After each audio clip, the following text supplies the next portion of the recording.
በኤፌሶን መጽሐፍ ላይ ያለው ሐዋርያው ጳውሎስ በመጀመሪያ 2 ዓመት ሙሉ ከኤፌሶን ሰዎች ጋር ቆይቶ በኋላም ደግሞ ከጎበኛቸው በኋላ ሲሰናበታቸው በሐዋርያት ሥራ ምዕራፍ 20 ላይ ስትመለከቱ እዛ ስፍራ 3 ዓመት ሙሉ በጧት በማታ በተከታታይ እንዳስተማረ ስለሚናገር ዛሬ የምንነጋገረው የእግዚአብሔር ቃል ክፍል ድንገት በልቡ ብልጭ ያለለትን አይደለም። ሐዋርያው የተናገረው የጻፈው ለኤፌሶን ሰዎች ብቻ ሳይሆን የኤፌሶን መልእክት ተንቀሳቃሽ ሌሎችም እንዲያነቡት የተደረገ መጽሐፍም ስለሆነና እኔም ተቀምጬ የእግዚአብሔርን ቃል ለማጥናት በተለይ በአጥቢያ ጉባኤ ተቀምጬ ማጥናት ሲጀምር የመጀመሪያ ጥናት ያጠናሁት ኤፌሶንን ነው። የጥናት ዘዴ ግን የተማርኩት በሁለተኛ ጴጥሮስ አይሲ ተማሪ ጎብኚ በነበርኩ ጊዜ ፓስተር ስቲቭ ስትራውስ የሚባል ሰው የትምህርት ቤት ዲን ነው፣ ግን እግዚአብሔር የረዳው ሰው ስለሆነ እንደኔ ያለው ሰው መጽሐፍ ቅዱስ እንዴት እንደሚነበብ ጊዜ ሰጥቶ አስተማረን። ስለዚህ እኔ አሁን ዛሬ የምነግራችሁ በአንድ ቀን፣ በአንድ ስብሰባ፣ በአንድ ስብከት፣ በአንድ ንባብ የሚያልቅ ቶሎ ግልጽ የሚሆን ነገር ሳይሆን እድሜ በሰጠን ቁጥር ጸጋ በበዛልን ቁጥር ነው እንዴ የምንልበት፣ እንደዚህ ነው እንዴ የሚለው እንደዚህ ነው ብለን ራሳችን የምንጠይቅበት ነው።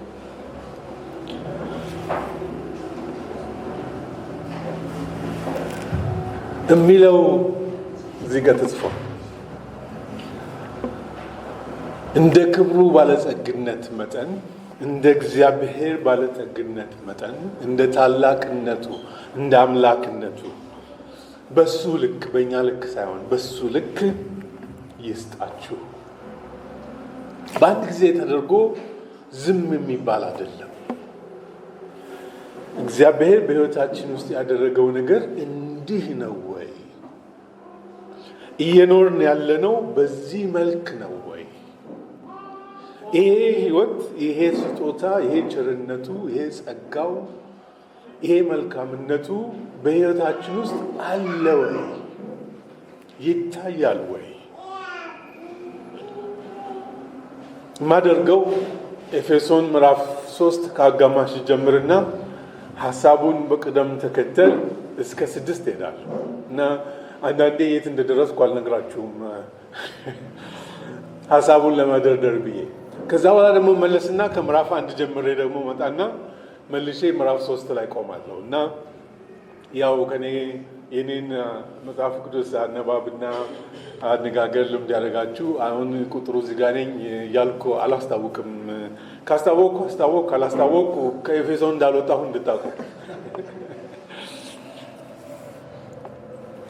እንጸልይ።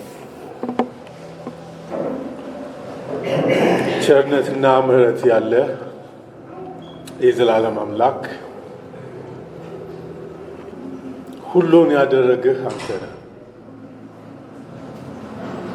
በሁሉ ላይ ስልጣን ያለህ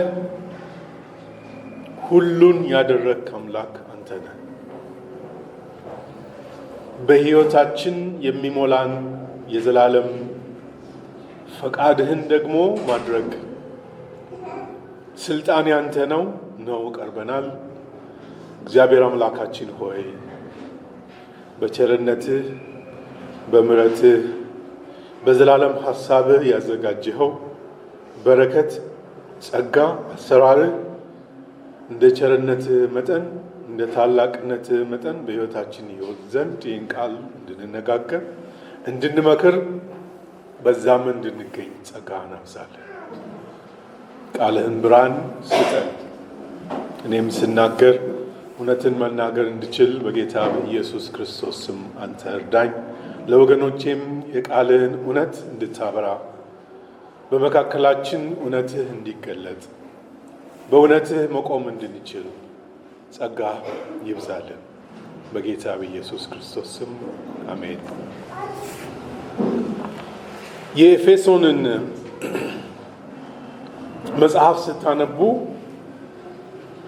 ብዙ ጊዜ የለመድናቸው አስቀድሞ ስለመወሰን የእግዚአብሔር የዘላለም ሐሳብ፣ መዳናችን፣ የደህንነት ምስጢር መገለጡ፣ ከአይሁድና ከአሕዛብ ተቀላቅለን በአንድ አካል በእግዚአብሔር ስለመሆናችን፣ በክርስቶስ መታደሳችን፣ አሮጌ ሰውነታችን መጥፋቱ፣ ደግሞም ያንን አዲስ ሕይወት በእግዚአብሔር ፊት ስለመኖራችን፣ ደግሞም ያ የተቀበልነው ጸጋ ብዙ ስለሆነ በዛ ጸጋ እኛ እንድንኖር የሚያስረዳ 3 ሙሉ ምዕራፍ አለው። ዛሬ እኔ መነሻ ማድረግ የምፈልገው የእግዚአብሔር ፍቅር በኤፌሶን ከተማ ከነበረች ዛሬም ከምትገዳደረን የፍቅር አማልክት ፍቅር አምላክ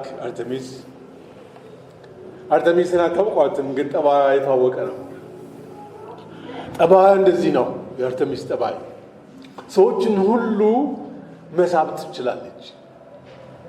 ሰዎችን ሁሉ ትጋብዛለች። ሰዎች ሁሉ ወደ እሷ ሲመጡ ባዶ እጃቸውን አይመጡ። ስጦታ፣ ሽልማት፣ መስዋዕት ይዘው ይመጣሉ። ይሰዋሉ። ደስ እንድትሰኝ አምላካቸው አማልክት ደስ እንዲሰኙ በእጃቸው የያዙትን ማናቸውንም ነገር ይዘው ይመጣሉ ወደዛ ወደ ጣዖት አምልኮ ስፍራ። እዛ ከደረሱና መስዋዕትን ካደረጉ በኋላ ግን ድል ያለ ግብዣ ይደረግላቸዋል። ይጋበዛሉ፣ ይበላሉ፣ ይጠጣሉ፣ ይሰክራሉ፣ ራሳቸውንም ይስታሉ። በዛም ደግሞ ብዙ ጭፈራ ይደረጋል። ከዛ ያው ይደክማቸዋል። ሰው እንኳን ጨፍሮ ማለቴ ጠጥቶ ጨፍሮ እንዲሁም መውረግረግ ይደክማል እና ራሳቸውን ይስታሉ።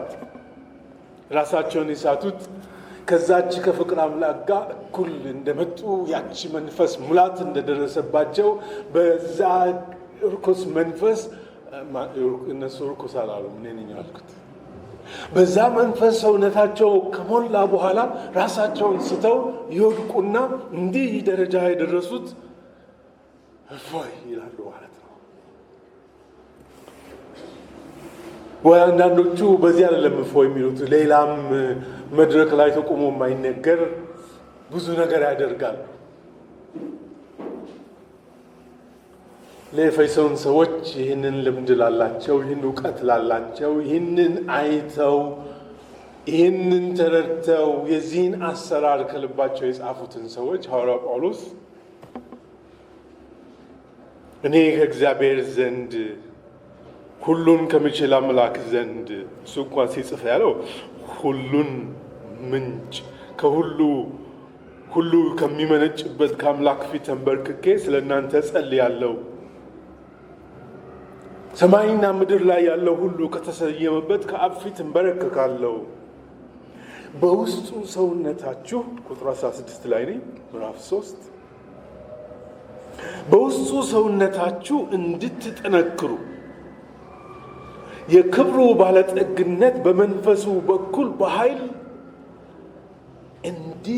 እንዲሰጣችሁ ጸልያለሁ። ይኸውም በእምነት በክርስቶስ በልባችሁ እንዲኖርና ስር ሰዳችሁ በፍቅር ታንጻችሁ የእግዚአብሔር ፍቅር ስፋቱ፣ ርዝመቱ፣ ከፍታው፣ ጥልቀቱ ምን ያህል እንደሆነ እንድታውቁ ይህንን ጥልቀቱ፣ ስፋቱ፣ ርዝመቱ፣ ከፍታው ምን ያህል እንደሆነ ከመታወቅ የሚያልፈውን የእግዚአብሔርን ፍቅር እንድታውቁ።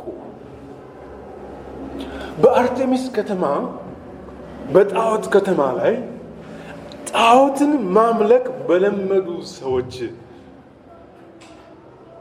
ለእነሱ ይነግራቸዋል። ስጦታን ይዛችሁ መታችሁ ነው አማልክትን ደስ ያሰኛችሁት። እኔ ነኝ እንደዚህ ያልኩት። ሐዋርያውን ቀይሬው ነው። ሐዋርያው ያለውን ቀይሬ ነው። ስጦታ ይዛችሁ መታችሁ አማልክቶቻችሁን ደስ አሰኝታችሁ እናንተም በዛ ተሞልታችሁ ደስ ብሏችሁ ራሳችሁን ሳታችሁ። አሁን ግን እውነተኛ የሆነውን የእግዚአብሔርን ፍቅር ማወቅ ብትፈልጉ የእግዚአብሔር ፍቅር ይዛችሁ የምትመጡት ነገር የለም። ምንም ይዛችሁ አትመጡ። ይዤ ምን ልምጣ ብትሉ የምትሰጡት ነገር የላችሁ። ባዶ እጃችሁን ናችሁ። ኃጢአተኞች ናችሁ። ጻድቃን አይደላችሁ። ቅዱሳን አይደላችሁ። ባዶ እጃችሁን ናችሁ። ባዶ እጃችሁን እንዳትቀሩ ባዶ እጃችሁን ለሆናችሁ ለእናንተ እግዚአብሔር ለእናንተ ፍቅር አለው። እግዚአብሔር ለእናንተ ስጦታ አለው። እግዚአብሔር ለእናንተ የሚያደርገው ከእርሱ የሆነ እናንተ የምትሰጡት ሳይሆን እሱ ለእናንተ የሚሰጠው ስጦታ አለ። ቁጥር ላይ ስትደርሱ እንዲህ ነው የእግዚአብሔር አሰራር።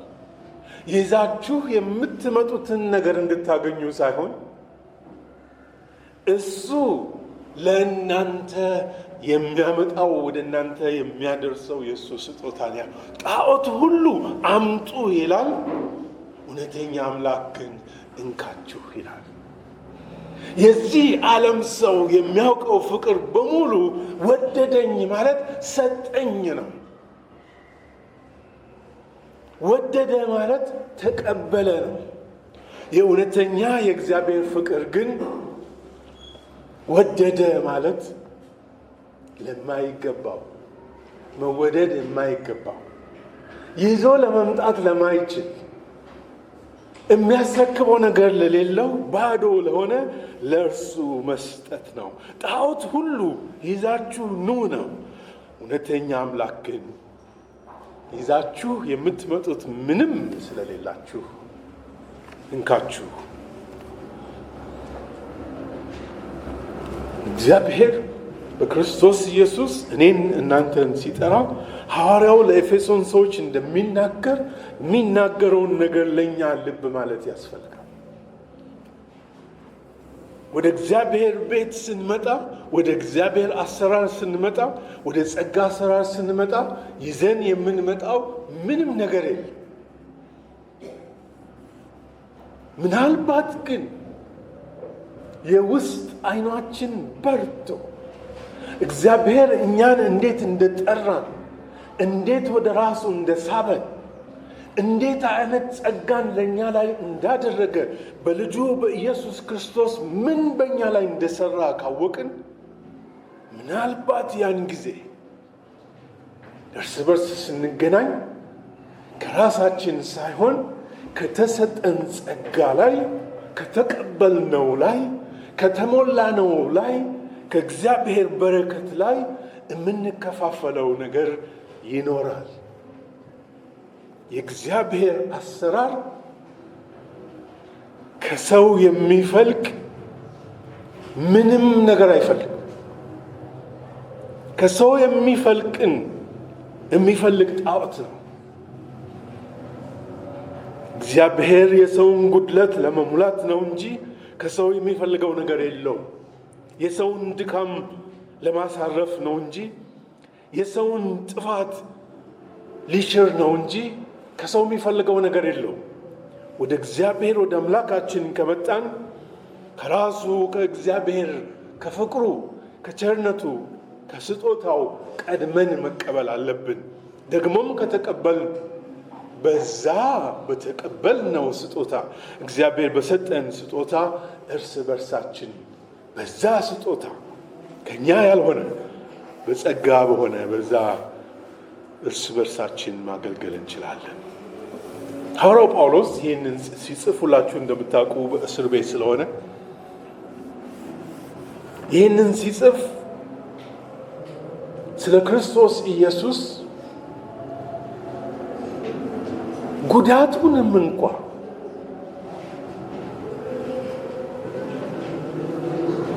ይሄ ሐዋርያ ሰዎችን እንዲሁ ተነስቶ ስለ ሃይማኖት ነገር ሲናገሩ እንዲሁ ተነስቶ የዚህን ዓለም ጥበብ ነገር ሲናገሩ አስሮ ለባለስልጣናት ለሹማምንት አሳልፎ ለመስጠት ስልጣን ያለው ሰው ነው ይህንን መልእክት የጻፈው ሰው። እኔ እስረኛው ብሎ ሲል ስለ ክርስቶስ ኢየሱስ ለዚህ ሰው በእስር ቤት መቀመጥ ስለ ክርስቶስ ኢየሱስ እሱ ራሱ ያሳድዳቸው ከነበሩ ሰዎች ጋር አብሮ መታሰሩ ለሱ ጥቅሙ ነው። ደግሞ በእስር ቤት ተቀምጦ ነገሮችን አስተካከለ። ለኤፌሶን ሰዎች ሲጽፍ እንደሚገባ ለክርስቶስ እንደሚገባ አድርጋችሁ ኑሩ። በክርስቶስ ብትኖሩ እንደ ሐዋርያው ብትሆኑ እስር ቤት ነው የምትገቡት። እሱ ከእስር ቤት ሆኖ እንደ ክርስቶስ እንደሚገባ እንድትኖሩ ብሎ ይጽፋል። እንድትታሰሩ ማለት እኮ ነው። ከኔ ጋር መታችሁ እስር ቤት ተከርቸም እንድትገቡ ማለት ነው። ስለ ክርስቶስ ኢየሱስ መከራን እንድትቀበሉ ማለት ነው። ስለ ክርስቶስ ኢየሱስ በባለስልጣናት ዘንድ በንቀት እስር ቤት እንድትወረወሩ መከራን ይሁን እንድትሉ። ለምን ብትሉ ከተቀበላችሁት የእግዚአብሔር ቸርነት የተነሳ በዚህ ዓለም የክብር ስፍራ ሳይሆን በዚህ ዓለም እስር ቤት መቀመጥ የተሻለ መሆኑን የተረዳ ሰው ፍጹም ትሑታንና ገሮች ሁኑ፣ እርስ በርሳችሁም በፍቅር ተቻችላችሁ በትዕግስት ሁኑ። በሰላም ማብሰሪያ የመንፈስን አንድነት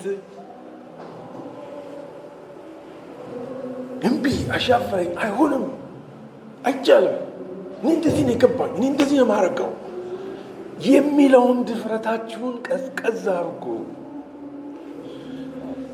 ይህንን ያለው ሰው አይቻልም፣ ማንም ሰው ስለ ክርስቶስ ኢየሱስ እንዲናገር አልፈቅድም ብሎ ባለስልጣናቱ ፊት ሄዶ ደብዳቤ ይዞ የሚያምኑትን ሁሉ የተከተለ እስር ቤት ይከት የነበረ ሰው ነው እንደዚህ የሚለው። ራሱ እስር ቤት ገብቶ ረጋ እስቲ በሉና የእግዚአብሔርን ስራ አስቡ፣ ሰላም የሚገኝበትን ሰላም ሁሉን የሚያቀራርብበትን አስቡ። ስለ ሰላም ደግሞ ቅድም ስለ ፍቅር ስለተናገርኩ ስለ ሰላም ትንሽ ነገር ደግሞ ደግሜ ልናገር። ለብዙ ሰው ሰላም ምን እንደሆነ ግልጽ አይደለም። ያው ጦርነት አለ በዓለም ላይ አይደለም? ተዋጊ ባለስልጣናት ቢሆኑ፣ ተዋጊዎቹ አገር ቢሆኑ፣ ተዋጊዎቹ የብሔር ብሔረሰብ ታጣቂዎች ቢሆኑ፣ ተዋጊዎቹ እንደ መሰላቸው የሚናገሩ የአገር ሰዎች ቢሆኑ ወይም የቤት ውስጥ ያሉ ሰዎች ቢሆኑ ውጊያ ያው ውጊያ ነው። ውጊያ ያው ሌላውን ዝም አሰኝቶ ሌላው እንዳይናገር አድርጎ እኛ የምንናገረውን እንዲቀበል አድርጎ ያንን ጸጥታ ማስፈን ነው ሰላም። እንደዚህ ነው ወገኖቼ፣ እንደዚህ ነው የተረዳነው። የለም አሁን ልክ አሁን የገለጽኩት ጦርነት ነው። ጦርነት እንደዚህ ነው። ሌላው እንዳይናገር ጸጥ አድርጎ የኛ ሐሳብ ብቻ ነክሶ በእኔ ሐሳብ ብቻ ነው የምንሄደው፣ ሌላውን በሙሉ ዝም በል ማለት ጦርነት ነው። ሰው በልቡ የሚያስበውን ሁሉ እንዳይናገር ማፈን ጦርነት ነው። ሰላም እንዲህ የታፈነውን መናገር የሚፈልገውን ብሶት ካለበት ሰው ጋር ሄዶ መገኘት ነው።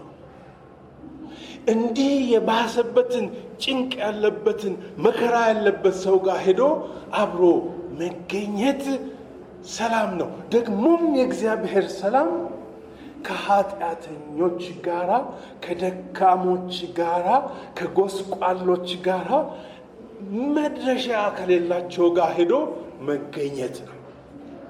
የእግዚአብሔር ሰላም መተንፈስ እንድትችሉ ነው ወገኖች፣ መናገር እንድትችሉ ነው። አብሮ ተገኝቶ ምንድን ነው የምትፈልጉት ካለ ቀጪው ነው እኮ እንደዚህ የሚያደርገው። ምድር ላይ እኮ አይደለም ለዘላለም ማጥፋት የሚችለው የዘላለም አምላክ ከሰዎች ጋር ተገኝቶ ምንድን ነው የምትፈልጉት ብሎ ሰላምን አወጀ። የሰማይ አምላክ ቁጣውን አስታግሶ ይቅርታውን አብዝቶ ከሰዎች ጋር ተገኘ። ሰላም እሱ ነው ወገኖች። ሰላም ታዲያ መልስ ያስፈልገዋል፣ ምላሽ ያስፈልገዋል። ሰላም ማለቂያው አይደለም። ኤፌሶን ሲጻፍ ጸጋና ሰላም ይብዛላችሁ ነው የሚለው። የእግዚአብሔር ቸርነት ብዛትና አብሮ ከኃጢአተኞች ጋር፣ ከደካሞች ጋር፣ ከክፉዎች ጋር መገኘቱ ክፉዎችን ወደ መልካሞች አይቀይርም፣ ኃጢአተኞችን ጻድቃን አያደርግም። ነገር ግን እሱ እሺ ብሏል፣ እገኛለሁ ብሏል። ቀጪው ከተቀጪው ጋር፣ ዳኛው ከተከሳሽ ጋር፣ ጻድቁ ከኃጢአተኞች ጋር ተገኝቷል። ወገኖች ኤፌሶን የተነገራቸው ይህንን የሚያደርግ የእግዚአብሔር አሰራር፣ መንፈሳዊው አሰራር ምን እንደሆነ ከገባችሁ በዚህ እርስ በርሳችሁ በአንድ መንፈስ ሁኑ። ቱግ ይሄ ነው ይበልጣል፣ እንደዚህ ነው እንደዚህ የሚለውን እስቲ አንዴ ግረገብ አድርጉና እሱ በመካከላችን ከሆነ እሱ ከኛ ጋር ከሆነ ከእርሱ ጋር አርፈን ከእሱ ጋር ሆነን ሰላማችንን እንጠብቅ። እግዚአብሔር የሰጠንን ሰላም እኛማ አልቻልነው። ሰላም አንችልም። ደግሞም የተጠራችሁት በአንድ ተስፋ ነው አለ። ምክንያቱም አይሁድ በሌላ በሕግ በኩል ሰንዴ ስኩል ዛሬ እየተማርን እንደነበር የአይሁድም ተስፋ አለ። በመጽሐፉ እንደዚህ ነው የሚባልም ስላለ በአንድ ተስፋ በአይሁድም በአሕዛብም ብትሆኑ በአንድ ተስፋ ነው፣ በአንድ አካል ነው። ልዩ የእስራኤል በዚህ ጋር ነው፣ የቤተ ክርስቲያን እዚህ ጋር ነው፣ አሕዛብ በዚህ ጋር። እስቲ ረጋ በሉ፣ ቀስ በሉ። በአንድ አካል ነው፣ በአንድ አሰራር ነው፣ በአንድ መንፈስ፣ በአንድ ጌታ፣ ወደ አንድ ነው ተጠሪነቱ፣ ወደ አንድ ነው፣ ወደ እግዚአብሔር ምሕረት፣ ወደ ቸርነቱ፣ ወደ ጸጋ ብዛት። አንድ ጥምቀት ነው፣ ወደ ክርስቶስ፣ ወደ መከራው፣ ወደ ሞቱ፣ በክርስቶስም በተገኘ በመስቀል ወደ ተገኘው ያንን በሚመስል ሞት አብረን ለመሞት ከክርስቶስ ጋር ነው የምንሰበሰበው። በሁሉ የሚኖር በሁሉም ላይ አባት ምንጭ በሆነ በአንድ አምላክ አንድ ላይ ተሰብሰቡ። ወገኖች ክርስቶስ ኢየሱስ ስለ እኔና ስለ እናንተ ገና ከጥንት ጀምሮ ከአዲስ ኪዳን መሰረት ከቤተ ክርስቲያን መነሻ ጀምሮ የሚለው እርሱ ምርኮን ማረከ። እርሱ ማርኮ ድል ሲያደርግ በመስቀል ድል ካረገ በኋላ ሕያውነትን ካስገኘ በኋላ ሕያዋን የሚያገለግሉ በሕያውነት ቆመው ስለ ሕይወት የሚናገሩ ሐዋርያት እንዲሆኑ፣ አስተማሪዎች እንዲሆኑ፣ ሰባኪዎች እንዲሆኑ ጸጋን ሰጠ። ከምርኮ ላይ ከራሱ ላይ ወስዶ ራሱ ነው የሰጠው። ያው ሁላችሁ እንደምታውቁ ብዙዎች ሰዎች ይህንን ጸጋ በጸሎት ብዛት አግኝተናል ብለዋል። በጾም ጸሎት ነው ያገኘነው፣ ከገሌ ጋር ነው ያገኘነው፣ እንደዚህ አድርገን ነው ያገኘነው፣ እዛ ቦታ ያለው ጸሎት ነው፣ ወዲያ ማዶ ያለው ተራራ ስንወጣ ነው፣ እንዴት ስንመሸግ ነው። ብዙ ቋንቋ ነው ያለው።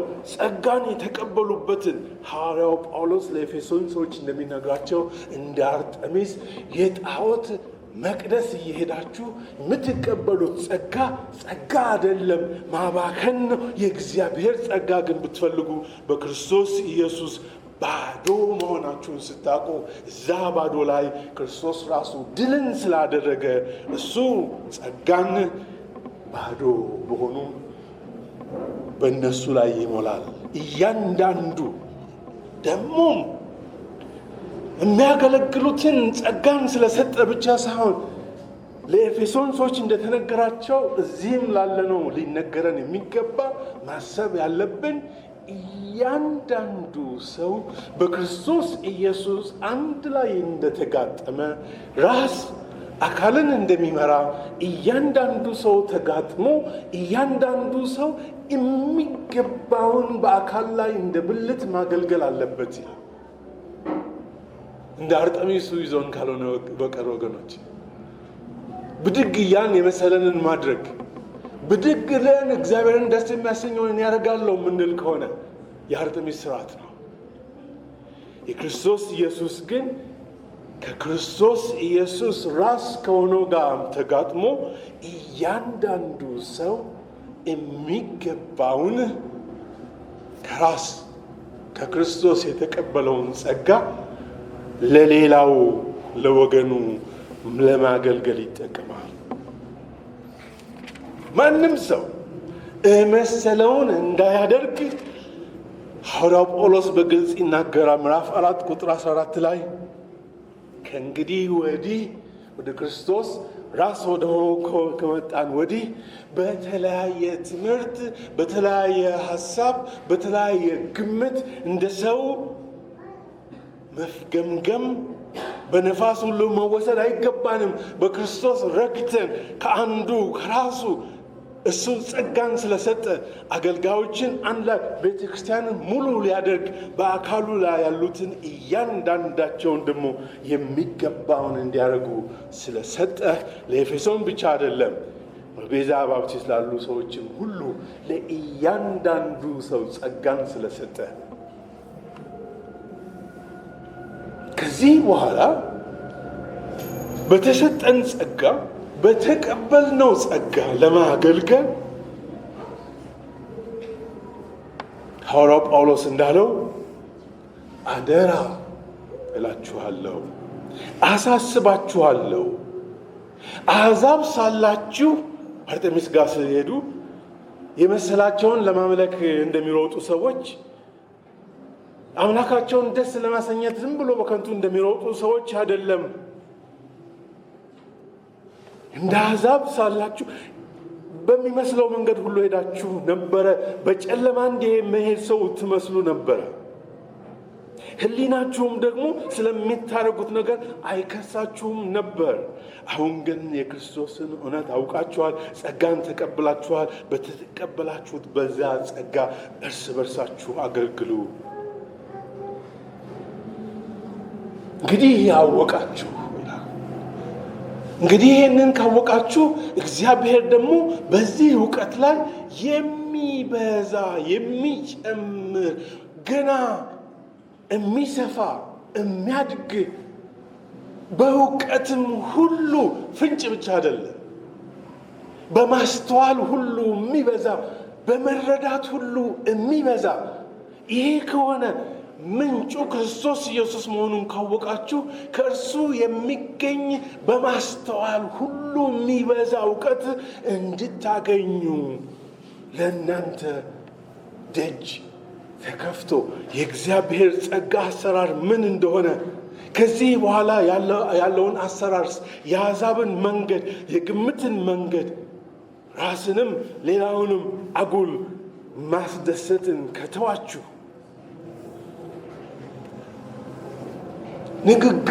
ንግግር ከአፋችሁ የሚወጣ ንግግር እንኳን ቁጥብ እንዲሆን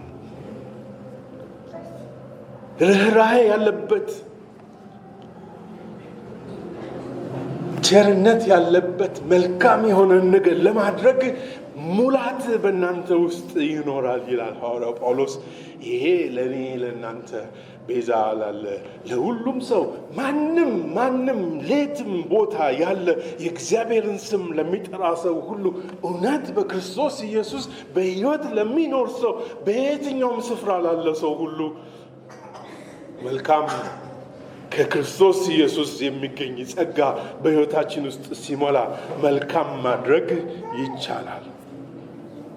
ለዚህ ነው ምዕራፍ 5 ከቁጥር 1 ጀምሮ እንግዲህ እንደተወደዱ ልጆች እግዚአብሔርን የምትመስሉ አስደንጋጭ ነው ወገኖች። እግዚአብሔርን ከቅድም ከተጣልንበት ከኃጢአት ከውዳቄ ከማይረባ ነገር ተነስተን አሁን ደግሞ እግዚአብሔርን የምትመስሉ ለምን በክርስቶስ ሙላት ከመጣን በክርስቶስ ፍቅር ከመጣን በምህረትና በቸርነቱ ከመጣን የእግዚአብሔርን ሥራ ለመስራት ሙላት ወደሚገኝበት ስለዚህ በዚህ ዓለም ያለውን አሰራር ክፋቱን ሁሉ ዝሙቱን ሁሉ መዳራትንም ሁሉ ዘፈን የሰሞኑ ቋንቋ ስለሆነ ትንሽ እዚህ ጋር መቆም ያስፈልጋል።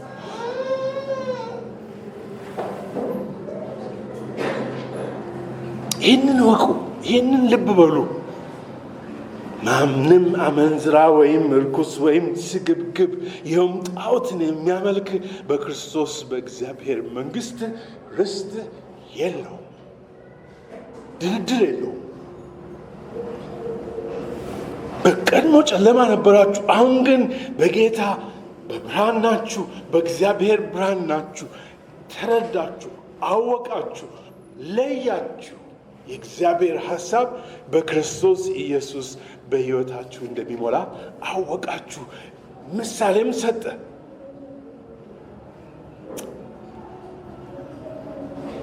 የምትተኛ ንቃ፣ ከሙታን ተነሳ፣ ክርስቶስ ያበራልሃል። የለም ይሄ መኝታ የትንቢቱን ቃል ብቻ ታስቡ። ለኤፌሶን ሰዎች ይሄ መኝታ በድንግዝግዝ ጣዖት ቤት መሄድ ነው። ይሄ መኝታ በድንግዝግዝ የሚመስላቸውን ሁሉ ወደ ማምለክ ልክ መስለው የሚታያቸውን ሁሉ የማድረግ ባለፈው ሳምንት ጴጥሮስን ስናዳምጥ በአንድ ወቅት አንተ ሕያው እግዚአብሔር ልጅ ነህ ብሎ በሌላ ወቅት መልሶ ጌታ ሆይ አይሁንብህ። ምንድን ነው የማይሆነው? ኢየሩሳሌም ሄዶ ስለ እኔ ስለ እናንተ ስለ ዓለም ሁሉ መከራን ተቀብሎ ሞቶ ምሳሌ የሚሆን ማንም ሰው የሚረዳውን ምልክት ማንም ሰው ሊያውቀው የሚችለውን ማንም ሰው ሰምቶ የሚረዳውን ደግሞም ይህንን ሰብቶ የማይረዳ ሰው የለም። ክርስቶስ ኢየሱስ ሊሞት ይገባዋል። ከሙታን ሊነሳ ያስፈልገዋል። የእኛ ሁላችን ነፃነታችን፣ ሕይወታችን፣ ፈውሳችን፣ ተስፋችን በክርስቶስ ሞትና ከሙታን ከመነሳቱ ጋር የተያያዘ ነው። ይህንን ነው ጴጥሮስ ሳያውቅ እንደ ሰው አስቦት ጌታ ሆይ አይሆንም አለ።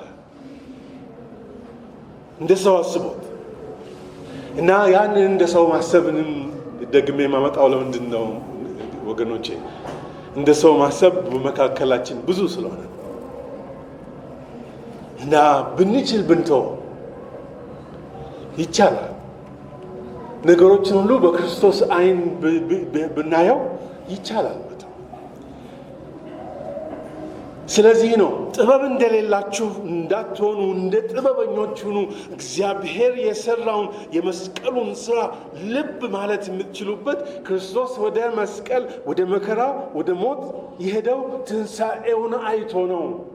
ክርስቶስ መከራን የተቀበለው በትንሣኤ የሚገኘውን ሕይወት አስቦ ነው። እናንተም በሕይወታችሁ በሚደርስባችሁ የራሳችሁን መስቀል ብትሸከሙ ይህ የምትሸከሙት መከራ፣ ይህ የምታልፉበት የዚህ ምድር ሕይወት የሚያበራ፣ የሚያድግ፣ የሚሰፋ፣ ለዘላለም የሚኖር የእግዚአብሔር ክብር ያለበት ርስት ያጎናጽፋችኋል።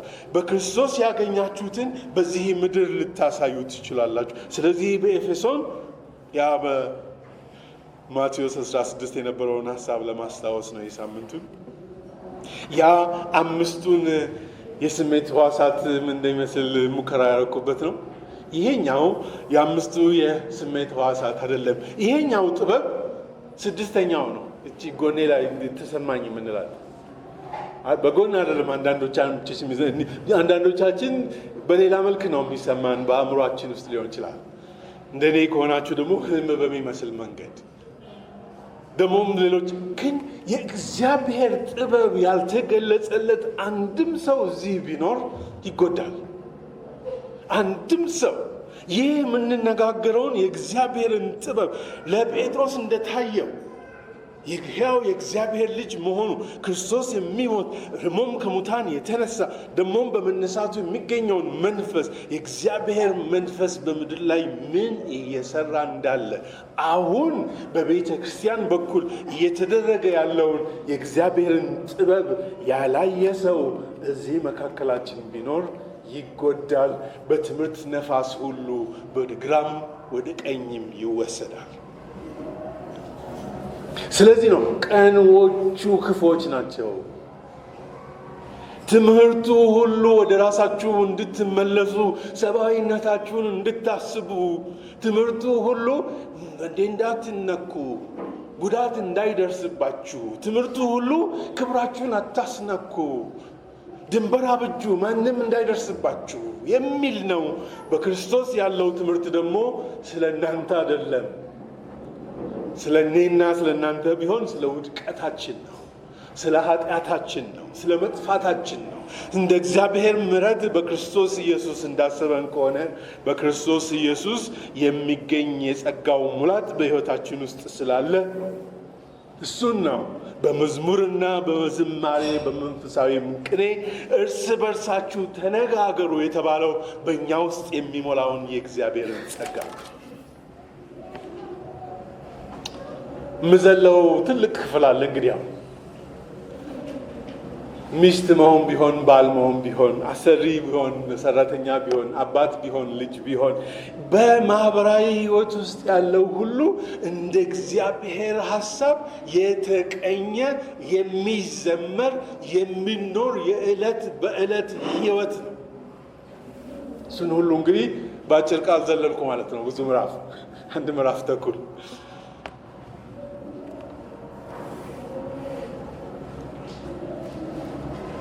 ሐዋርያው ጳውሎስ በተረፈው ምን እንዳልን አሁን ባጭሩ ሰምታችኋል አይደል?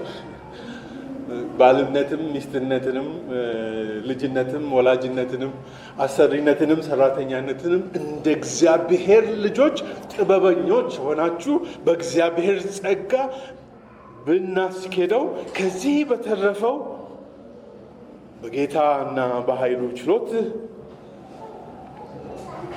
የበረታችሁ የዲያብሎስንም ስራ ሁሉ የምትቋቋሙ ሁኑ ይላል። እዚህ ጋር ነው ብዙዎች ሰዎች ሲያስተምሩን ይሄኛው ምሽግ መያዝ ያስፈልገዋል፣ ብዙ ጸሎት ያስፈልገዋል፣ ይሄኛው ወደ ጸሎት ተራራ መሄድ ያስፈልገዋል፣ ይሄኛው ከሰው መለየት ያስፈልገዋል፣ ይሄ የሆነ ነገር ያስፈልገዋል ብሎ ሌላ ነገር ነገሩን።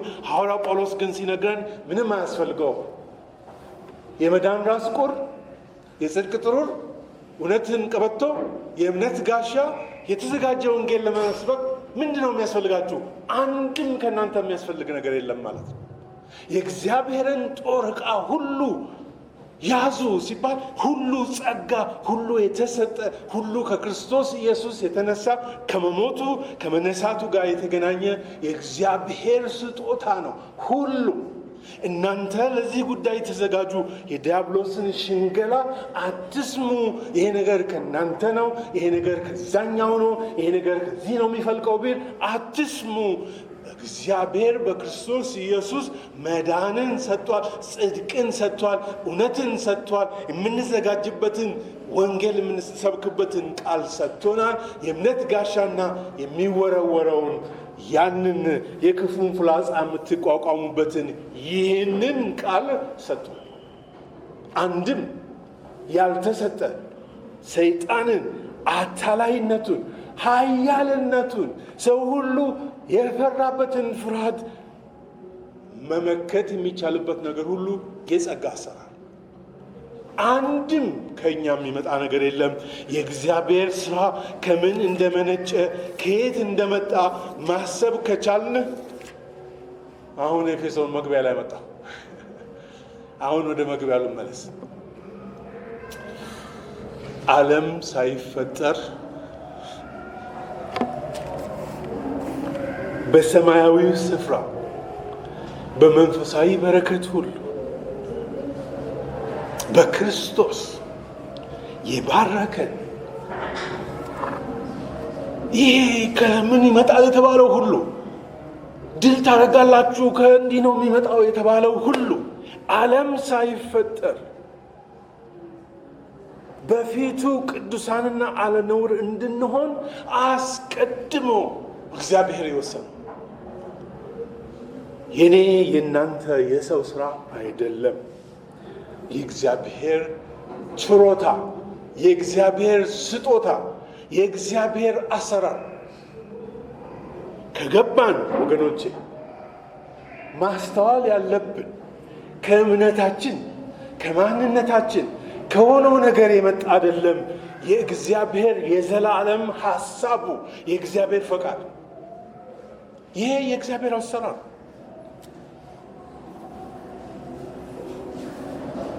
እንደ እግዚአብሔር ፈቃድ አስቀድመን ነው ለዚህ ስራ፣ ለዚህ ድል ህይወት፣ ለዚህ ታላቅ ስራ፣ ለዚህ የጸጋ አሰራር አስቀድሞ እግዚአብሔር በክርስቶስ ኢየሱስ እኔን፣ እናንተ፣ ሌሎችን ብዙዎችን በዘመናት ሁሉ ስሙን ሲጠሩ ለኖሩ ሁሉ እግዚአብሔር ይህንን አዘጋጅቷል።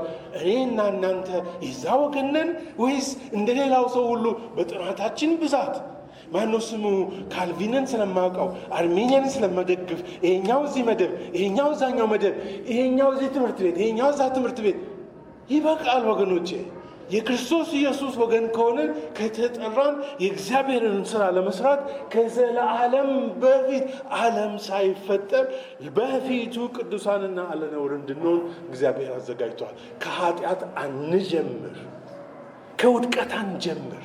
እኛም ማንረባንን የሰማይ አምላክ ለክብር የመረጠው ሰው አይ እኔ ወደቅኩኝ ኃጢአተኛ ስለሆንኩ አቅም የሌለኝ ምንም ባዶ ነኝ።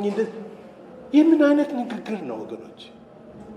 እግዚአብሔር አስቀድሞ ዓለም ሳይፈጠር በፊቱ አለነውር እንድንሆን በክርስቶስ ኢየሱስ መርጦናል የሚለውን ሽረን አይ እኔ ኃጢአተኛ ስለሆንኩ ኦፍኮርስ ኃጢአተኛ ማንን በሰው ሐሳብ ስለምንሄድ በእግዚአብሔር ሐሳብ ስለማንሄድ በማይመስል ነገር ስለምንሄድ የራሳችን ሐሳብ ይዘን ስለምንሄድ የዚህን ዓለም አማልክት ሐሳብ ይዘን ስለምንሄድ የእግዚአብሔር ሐሳብ በእኛ ሕይወት አይፈጸምም።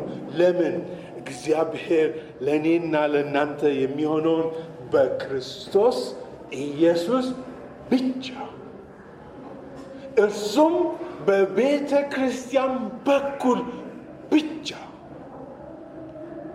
ሌላ አሰራር የለም።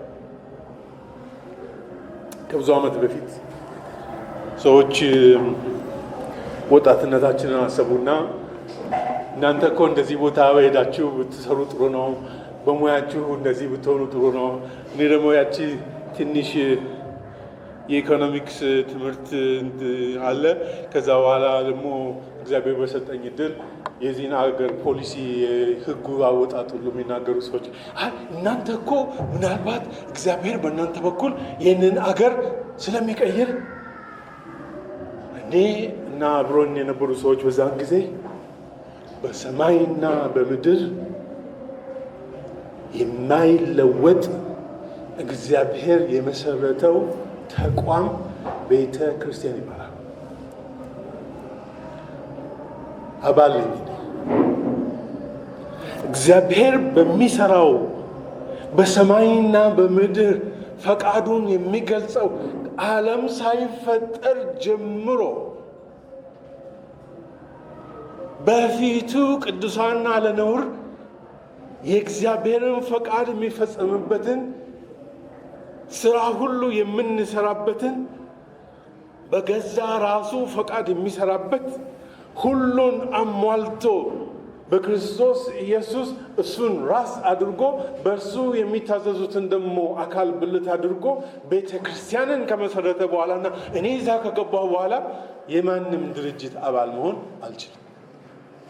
ይቅርታ፣ አለቀ። የክርስቶስ ኢየሱስ ከሆንኩ በኋላ የአገር ድርጅት፣ የፖለቲካ ድርጅት፣ የማንኛውም ድርጅት አባል መሆን አልችልምም፣ አልቻልኩም። እስካሁን ወደፊትም አይሆንም። ግልጽ ያለ አቋም። አሁን አንዳንዶቻችሁ የሀገር ፖለቲካ አባል አትሆኑ አላልኩም። እግዚአብሔር እንደገለጸላችሁ በዛ ውስጥ የሚሰራ ስራ ካለ ሄዳችሁ ትሰራላችሁ። ነገር ግን የእግዚአብሔር ቤተክርስቲያን ምንድነው ሲባል ይቺ እንደካማ በዛ እንትን ቃለ ሕይወት ይሻላል፣ ሙሉ ወንጌል ይሻል ይሆን ወይ ማነው ስሙ ዓለም አቀፍ አገልግሎት? ሪላክስ፣ ትንሽ ረጋ ብለን እናስበው ወገኖቼ።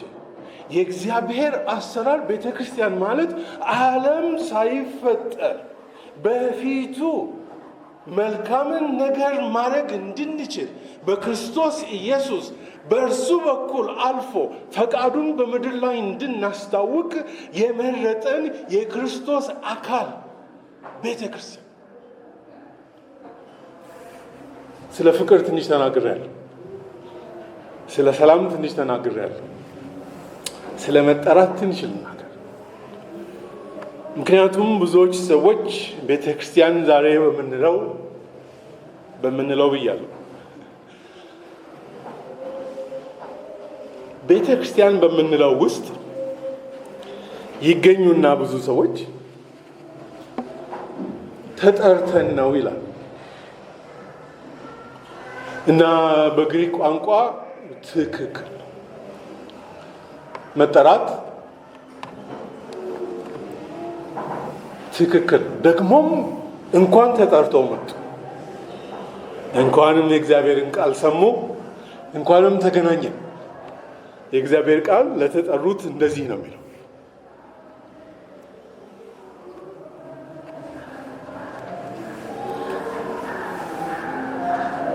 የክብር አባት የሆነው የጌታችን የኢየሱስ ክርስቶስ አምላክ ይበልጥ እንድታውቁት የጥበብንና የመገለጥን መንፈስ ይስጣችሁ። ለማን ነው እንደዚህ ያለው? ተጠርተናል፣ መተናል አሉት። እንኳን መጣችሁ፣ እንኳን ተገኛችሁ። እግዚአብሔር ተጠርተው ለመጡ የእውቀትን የጥበብን መገለጥ ብዛት ስድስተኛው ሴንስ ያስፈልጋል ወገኖች። ቦታው ላይ ነበርኩ አይሰራም፣ ሰምቼው ነበር አይሰራም። ውስጥ ህይወታችን ውስጥ ዘልቆ የሚገባ እንዲሁም በእርሱ የተጠራችሁለትን ያንን ተስፋ፣ ምክንያቱም ጥሪው እዚህ መጥቻለሁ አይደለም። ጥሪው ወደ ዘላለም ወደ እግዚአብሔር ወደ አምላካችን ወደ ዘላለም ክብር። ጥሪው እዚህ አይደለም፣ ወደ ዘላለማዊ ክብር እንድትገቡ የእናንተን የዛሬውን ህይወት ሳታዩ በክርስቶስ ኢየሱስ የሚገኘው ምሕረት፣ ቸርነት፣ በጎነት፣ መልካምነት ሞልቶባችሁ ይህንን ጥበብ ይህንን ጥሪ ምን እንደሆነ በውስጡ ሰውነታችሁ ተረድታችሁ የውስጥ ዓይናችሁ በርቶ ይህ የውስጥ ዓይናችሁ ሲበራ የተጠራችሁበት የተጋበዛችሁበት የቆማችሁት የዘላለሙን የእግዚአብሔርን ክብር በዛ ክብር ውስጥ እናንተም የኖራችሁን ቦታ እናንተን ስፍራ የድርሻችሁን ርስታችሁን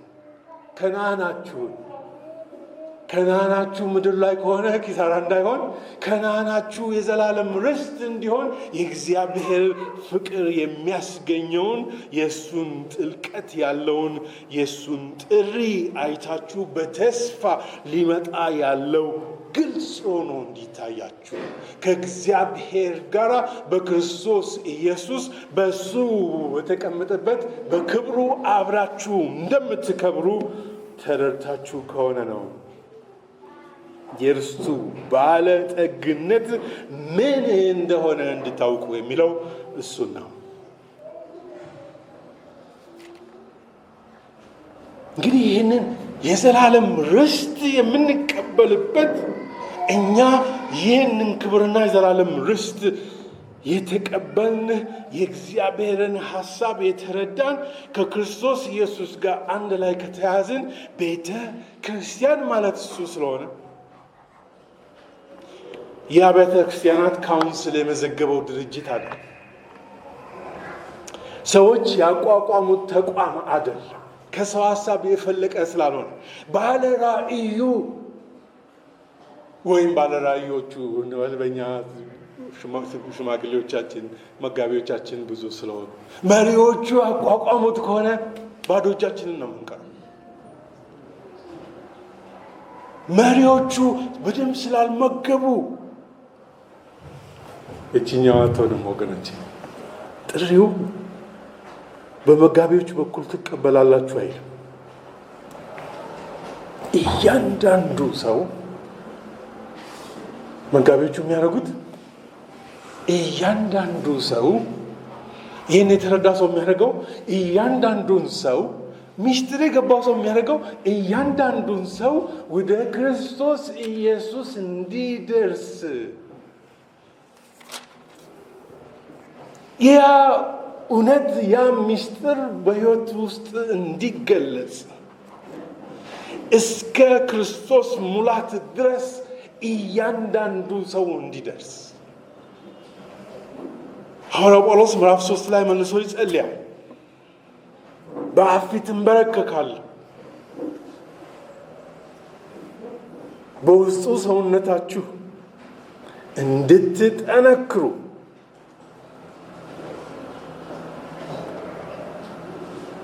ከክብሩም ባለጠግነት በመንፈሱ በኩል ኃይል እንዲሰጣችሁ እጸልያለሁ። የተጠራ ሰው ያየ ነው። የተጠራ ሰው የተሞላ ነው። የተጠራ ሰው ተስፋውን፣ ክብሩን፣ ርስቱን በክርስቶስ ኢየሱስ ያረፈ ገና የሚቀበል ሳይሆን ገና አምጡ የሚል ሳይሆን ገና የታለ ምን ይዛችሁ መጣችሁ የሚል ሳይሆን በክርስቶስ ኢየሱስ የተጠራ ሰው ያረፈ ስለሆነ የሚያካፍል ነው፣ የሚሰጥ ነው። በክርስቶስ ኢየሱስ ሆኖ አምጡ የሚል ሰው ጌታን ኢየሱስ ክርስቶስን ቸርነትና ምሕረቱን ባለጠግነቱን ያልተረዳ ብቻ ነው። በክርስቶስ ኢየሱስ በቤተ ክርስቲያን ተቀምጦ እየያዛችሁ ኑ ባዶ እጃችሁን አትምጡ የሚል ሰው የእግዚአብሔር ጸጋ ምን እንደሆነ ያልተረዳ ሰው ነው። ባዶ እጃችሁን ኑ፣ ምንም ይዛችሁ አትምጡ። ነገር ግን በክርስቶስ ኢየሱስ ተጠርታችሁ ከመጣችሁ በኋላ ባዶ እጄን ነው የሚል ሰው፣ አልተቀበልኩም የሚል ሰው፣ አልተሞላሁም የሚል ሰው፣ አልተረዳሁም የሚል ሰው፣ ጥበብ ማስተዋል ምን እንደሆነ አልገባኝም የሚል ሰው ገና አልመጣም። አብሮን ተቀምጦም እንኳን ቢሆን ይህን መንፈሳዊ ምስጢር አልተረዳም። ለክርስቶስ ኢየሱስ የሚሰጥ ለእግዚአብሔር የሚሰጥ ይዛችሁ የምትመጡት ምንም ነገር የለም። እሱ ለእኔና ለእናንተ የሚሰጠው የቸርነትና የምህረቱ የዘላለም ክብሩን ሊያካፍል እና እኛ ሁላችን ተጋብዘናል፣ ተጠርተናል። በክርስቶስ በቤተ ክርስቲያን ክርስቶስ ራስ በሆነበት የተጋበዝንበት የጸጋ የምህረት የዘላለም ክብር የሞላበት ስለሆነ ከእሱ ከተቀበልነው ላይ ከእግዚአብሔር ከተቀበልነው ላይ በጸጋ ከተቀበልነው ላይ በክርስቶስ ኢየሱስ ካገኘነው ላይ አሁን ተቀባይ ብቻ አይደለንም፣ እንደ ክርስቶስ ኢየሱስ ሰጪዎች መሆን እንችላለን። ስለዚህ ነው ሐዋርያው ጳውሎስ በእኛ እንደሚሰራው ኃይል እዚህ ጋር ስለምቆም ይህን ተናግሬ ስለመጨረስ ወገኖች ኃይል አሰራር ገብቶናል። የእግዚአብሔር መንፈስ አሰራር ገብቶናል። የእግዚአብሔር ኃይል በቅዱስ መንፈሱ በክርስቶስ ኢየሱስ ራስ በሆነው እኛን ሁላችንን ከልጁ ጋር ከክርስቶስ ኢየሱስ ጋር አጋጥሞ ከክርስቶስ ኢየሱስ የተገኘ ከሱ በተገኘው ደግሞ ለሌላው የምናሳልፈው የእግዚአብሔር አሰራር በውስጣችን ካለ በእውነት እውነተኛ የክርስቶስ አካል የአካል ብልት ምስጢር የክርስቶስ ቤተ ክርስቲያን ምስጢር እንግዲህ በእኛ ውስጥ እንደሚሰራው እንደ ኃይሉ መጠን ልብ አድርጉልኝ እዚህ ጋር ከምንለምነው ከምናስበው ሁሉ በላይ እጅግ አብልጦ ለማድረግ ለሚቻለው ለእርሱ ወደ እርሱ ቀርበን እንዴት አይነት ጸሎት እንደሆነ ልባላችሁ ወገኖች። በጸሎታችን ነው ሰው እንዳይል ሐዋርያው ስለ ጸሎቱ እንኳን ስለ ራሱ ጸሎት እንኳን ይንቃል። እኛ ልንጠይቀው ከምንችለው በላይ ነው የሚያደርገው። ለምን? የዘላለም ሐሳቡ የገዛ ራሱ ሐሳብ ስለሆነ የራሱ ዓላማ ስለሆነ የራሱ ስራ ስለሆነ እናንተ እሽታን ብቻ ብትሰጡ እሱ ያደርገዋል። በቤተ ክርስቲያን በኩል በክርስቶስ ኢየሱስ ከምንጠይቀው በላይ ያደርጋል። እዚህ አካባቢ ነው እንግዲህ መቆም ያለብኝ። ምክንያቱ ዛሬ ልነግራችሁ የፈለግኩት እንደ ክብሩ ባለጠግነት መጠን እንደ ጸሎታችሁ መጠን እንኳን አይደለም ማለት ነው። ስለዚህ ጉዳይ እኛ ስላልጸለይን እንዳትሉ፣ ሰጪው እስክትጠይቁ ሁሉ አይጠብቅም። ሰጪው ቸርነቱ ከመብዛቱ የተነሳ በክርስቶስ ኢየሱስ የሚደረገውን ነገር አይቆጥብም። ለዘመናት ከዘላለም እስከ ዘላለም ለእርሱ ክብር ይሁን፣ አሜን። ይሰማል ወገኖች? ደግማል። በዘመናት ሁሉ ከዘላለም እስከ ዘላለም ለእርሱ ለጌታችን ለኢየሱስ ክርስቶስ ይህን ባደረገ በአብ ይህንን በሚሰራ በመንፈስ ቅዱስ ኅብረት ከዘላለም እስከ ዘላለም ለእርሱ ክብር ይሁን፣ አሜን።